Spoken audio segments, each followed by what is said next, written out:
Hello friends, Neha's કિચનમાં તમારું સ્વાગત છે। તો આજે એવી એક રેસીપી લઈને આવી છું જે સરળ અને આસાની રીતે બની જાય છે। એ છે મોતીચૂર, જે આપણાથી ઘરે ના બની શકે તો આપણે એને બહારથી લાવીએ છીએ, પણ હવે એવું કંઈ ઝંઝટ નથી, ઘરે પણ બનાવી શકીએ છીએ। તો અહીંયા મેં 2 કપ ચણાની દાળ લીધેલી છે અને મેં 4 કલાક પલાળી દીધેલી। તો જોઈ લેવાનું, આવી રીતે તૂટી જાય છે પછી એને સાવ કોરી કરી લેવાની છે। એમાં પાણી જરાય રાખવાનું નથી અને એને ગ્રાઇન્ડર જારમાં ક્રશ કરી લેવાની છે।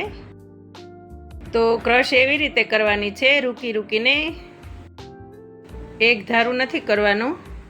તો તમે જોઈ શકો છો, થોડા દાણા રહે એવી રીતે ક્રશ કરવાનું છે। તો હું હવે એક બાઉલમાં કાઢી લઈશ। એવી રીતે મેં બધું ક્રશ કરી લીધું છે, તમે જોઈ શકો છો।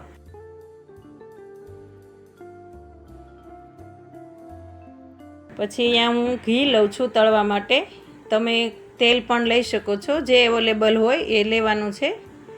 અને એની આપણે દાળ વડા બનાવીએ એવી રીતે નાના નાના વડા બનાવી લેવાના છે, પતલા અને નાના નાના।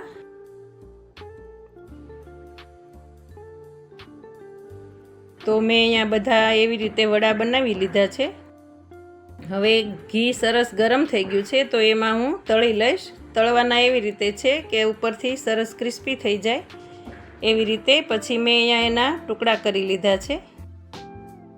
હવે એને મિક્સરમાં ક્રશ કરવાનું છે, પણ ક્રશ એવી રીતે કરવાનું છે, થોડી થોડી વારે, ફાઇન એનો પાવડર નથી બનાવવાનો, દાણેદાર રહે એવી રીતે કરવાનું છે।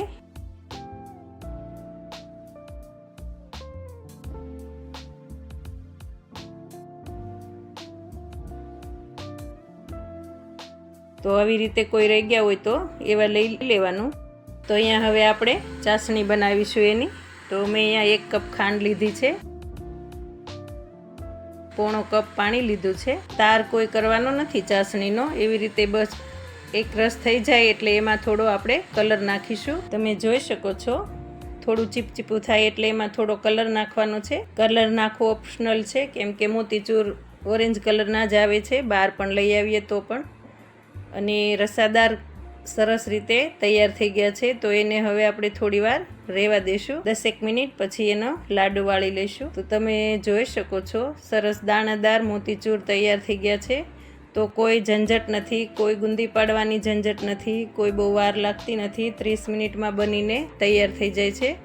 તો એકદમ ટેસ્ટી અને બહાર જેવા જ બન્યા છે। તો મારા વિડીયો તમને ગમતા હોય તો લાઈક, શેર અને સબસ્ક્રાઈબ કરજો। Thank you.